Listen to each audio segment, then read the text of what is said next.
Bugun juda yumshoq va ohista eriydigan tvorogli pechenye tayyorlaymiz. Idishimizga avval unni elab, ustidan sariyog'ni solib, mo'q holatiga keltirib olamiz.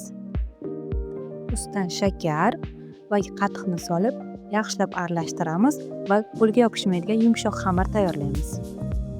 Xamirimizni teng ikkiga bo'lib muzlatgichga tindirishga qo'yamiz.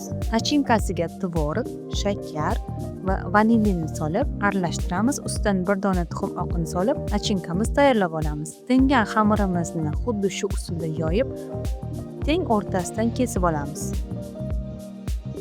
Ichiga nachinkalarimizni solib o'rab olamiz. Xuddi shu usulda o'rab tayyorlab olgan xamirimizni ustiga tuxum sarig'i surib, vilka yordamida chiziq chizib olamiz. Endi shu usulda kesib, 180 gradusda qizdirilgan qopqaga 30 daqiqa pishirishga qo'yamiz. Pechenyelarimiz tayyor.